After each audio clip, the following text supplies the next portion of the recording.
सहर्ष स्वीकारा है। जिंदगी में जो कुछ है, जो भी है, सहर्ष स्वीकारा है। इसलिए कि जो कुछ भी मेरा है वह तुम्हें प्यारा है। गर्बीली गरीबी है ये गंभीर अनुभव सब, यह विचार वैभव सब, दृढ़ता यह है भीतर की सरिता, यह अभिनव सब मौलिक है, मौलिक है। इसलिए कि पल पल में जो कुछ भी जागृत है अपलक है, संवेदन तुम्हारा है। जाने क्या रिश्ता है, जाने क्या नाता है, जितना भी उड़ेलता हूं भर भर फिर आता है। दिल में क्या झरना है, मीठे पानी का सोता है, भीतर वह ऊपर तुम, मुस्काता चांद ज्यों धरती पर रात भर, मुझ पर त्यों तुम्हारा ही खिलता वह चेहरा है। सचमुच मुझे दंड दो कि भूलूं, मैं भूलूं, मैं तुम्हें भूल जाने की दक्षिण ध्रुवी अंधकार अमावस्या शरीर पर, चेहरे पर, अंतर में पालूं मैं, झेलूं मैं, उसी में नहा लूं मैं। इसलिए कि तुमसे ही परिवेष्टित आच्छादित रहने का रमणीय यह उजेला अब सहा नहीं जाता है, नहीं सहा जाता है। ममता के बादल की मंडराती कोमलता भीतर बिराती है, कमजोर और असक्षम अब हो गई है आत्मा ये। छटपटाती छाती को भवितव्यता डराती है, बहलाती सहलाती आत्मीयता बर्दाश्त नहीं होती है। सचमुच मुझे दंड दो कि हो जाऊं पाताली अंधेरे की गुहाओं में, विवरों में, धुओं के बादलों में, बिल्कुल मैं लापता लापता, कि वहां भी तो तुम्हारा ही सहारा है। इसलिए कि जो कुछ भी मेरा है या मेरा जो होता सा लगता है, होता सा संभव है, सभी वे तुम्हारे ही कारण के कार्यों का घेरा है, कार्यों का वैभव है। अब तक तो जिंदगी में जो कुछ था, जो कुछ है, सहर्ष स्वीकारा है। इसलिए कि जो कुछ भी मेरा है वह तुम्हें प्यारा है।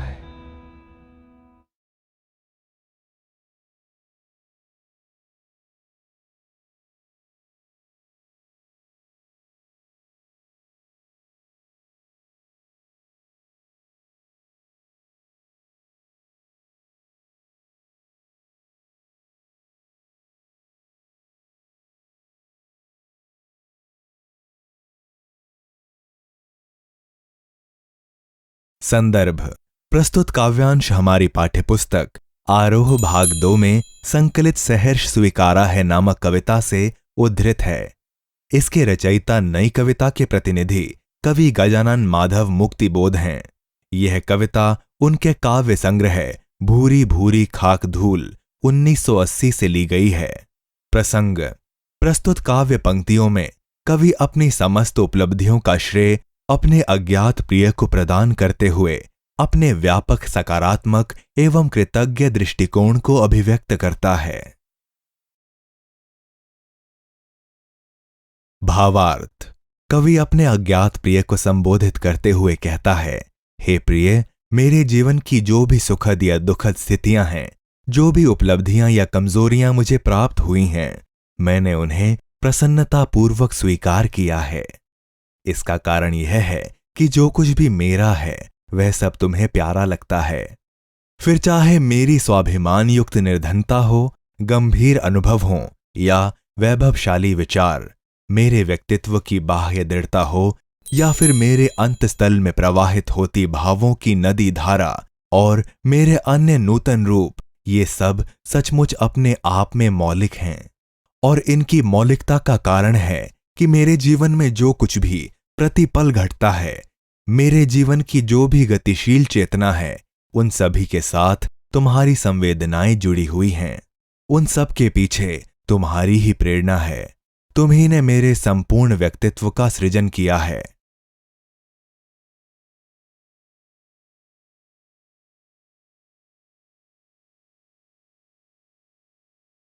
जाने क्या रिश्ता है, खिलता वह चेहरा है। प्रसंग। इन पंक्तियों के माध्यम से कवि अपने प्रिय से स्वयं के संबंधों को व्याख्यायित करता है।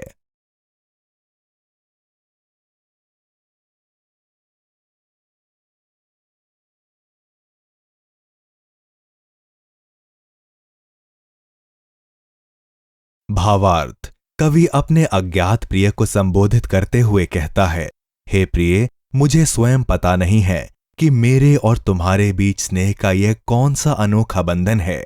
आखिर किस नाते मैं तुम्हें इतना चाहता हूं, लेकिन मुझे तो ऐसा प्रतीत होता है कि मेरे हृदय में संभवतः प्रेम रूपी मधुर जल का कोई झरना या स्रोत बहता रहता है, जिससे छलकते स्नेह जल को मैं जितना भी व्यक्त करता हूं या बांटता हूं, वह उतना ही बार बार भर जाता है।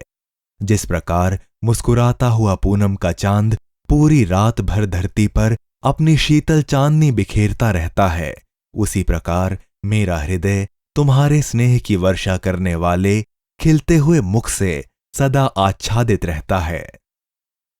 मेरा हृदय तुम्हारे स्नेह माधुर्य से लबालब भरा है, तो बाहर तुम्हारा मुस्कुराता खिलता हुआ चेहरा उसे पूरी तरह आच्छादित किए रहता है। काव्य सौंदर्य। काव्य सौंदर्य। धरती पर रात भर में रावण की आवृत्ति के कारण अनुप्रास तथा भर भर फिर में पुनरोक्ति प्रकाश अलंकार है। आत्मकथात्मक संबोधन शैली प्रयुक्त होने के कारण काव्यांश प्रभावशाली बन गया है। प्रेम के उपमान के लिए झरना और मीठे पानी के सोता का प्रयोग कवि की व्यापक एवं सूक्ष्म कल्पना शक्ति का परिचायक है।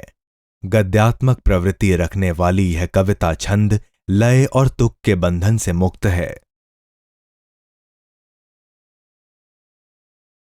भावार्थ। कवि अपने अज्ञात प्रिय को संबोधित करते हुए कहता है, हे प्रिय, मैं तुमसे एक कठोर सजा पाना चाहता हूं, और वह सजा है तुम्हें भूल जाने की सजा। मेरी कामना है कि तुम्हारे विरह में मेरा जीवन दक्षिणी ध्रुव के लंबे घोर अंधकार में डूब जाए। तुम्हारे विरह की सघन अमावस्या का अंधकार मेरे शरीर, मुख, हृदय सभी जगह व्याप्त हो जाए। मैं तुम्हारे वियोग के इस अंधकार को भरपूर झेलना चाहता हूं और उसी में नहाना चाहता हूं, जिससे कि मैं अंधकार को अपने भीतर और अंधकार मुझे अपने भीतर पूरी तरह आत्मसात कर ले। काव्य सौंदर्य। कवि ने अपने प्रिय के विरह रूपी घंघोर अंधकार के लिए अमावस्या को उपमान रूप में चुना है, जिससे यहां रूपक अलंकार का सौंदर्य आ गया है। शरीर पर, चेहरे पर, अंतर में रावर्ण तथा झेलू मैं, उसी में नहालू मैं में ल वर्ण की आवृत्ति के कारण अनुप्रास की स्वाभाविक छटा आ गई है। भूलू मैं की आवृत्ति होने के कारण पुनरोक्ति प्रकाश अलंकार है, जिससे काव्यांश अत्यंत प्रभावी बन गया है। अमावस्या के लिए प्रयुक्त दक्षिणी ध्रुव अंधकार विशेषण अत्यंत अर्थयुक्त है। इससे अंधेरे की सघनता अत्यधिक घनीभूत हो उठी है। इसलिए कि तुमसे ही बर्दाश्त नहीं होती है। प्रसंग। कवि कहना चाहता है कि उसका जीवन पूरी तरह अपने प्रिय से चारों ओर से आच्छादित है। भावार्थ। कवि अपने अज्ञात प्रेमी को संबोधित करते हुए कहता है कि मेरा जीवन इस समय तुम्हारी आत्मीयता, तुम्हारी कोमलता, तुम्हारे स्नेह और तुम्हारे प्रेम से पूरी तरह व्याप्त हो चला है। मेरे जीवन का हर पल तुम्हारे स्नेह और माधुर्य से सराबोर रहता है। यद्यपि तुम्हारे प्रेम का प्रकाश अत्यंत मनोरम और सुंदर है, लेकिन अब यह ना जाने क्यों मेरे लिए असहनीय हो चला है। ममता से सिंचित तुम्हारी कोमल भावनाएं बादलों की तरह मेरे हृदय में हर पल मंडराती और घुमड़ती रहती हैं तथा उसे मधुर मधुर टीस पहुंचाती रहती हैं। ऐसा महसूस होता है कि तुम्हारे इस अथाह स्नेह, प्रेम और ममता के कारण मेरा अंतर्मन, मेरी आत्मा अब कमजोर हो चली है। अब कठोरता एवं कठिनाई सहन करने की उसकी क्षमता समाप्त हो चली है।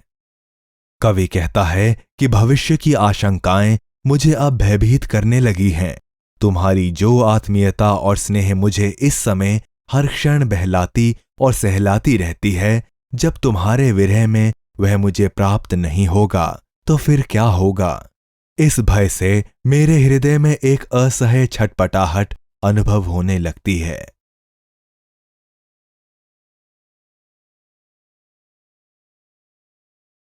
सचमुच मुझे दंड दो, वह तुम्हें प्यारा है। प्रसंग। इन पंक्तियों के माध्यम से कवि यह कहना चाहता है कि वह अपने प्रिय के अस्तित्व से आच्छादित अपने अस्तित्व को समाप्त करने का दंड चाहता है। भावार्थ। कवि अपने अज्ञात प्रिय से प्रार्थना करते हुए कहता है, हे प्रिय, तुम मुझे सचमुच एक कठोर सजा दे दो। मैं चाहता हूं कि मैं पाताल की घंघोर अंधकारमयी गुफाओं में, उनकी भीषण सुनसान सुरंगों में, उनमें मंडराते हुए धुएं के बादलों में पूरी तरह खो जाऊं।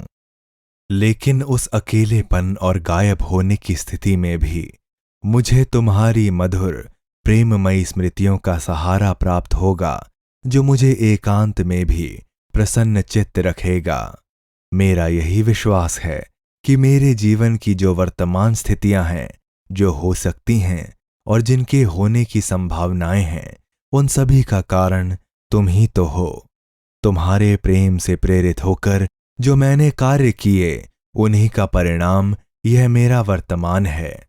हे प्रिय, मेरे जीवन में जो कुछ इस समय है या जो पहले था, उसे मैंने प्रसन्नता से स्वीकार किया है, क्योंकि मैं जानता हूं कि तुमने मेरी सुखद दुखद सभी स्थितियों को अपना मानकर प्यार किया है।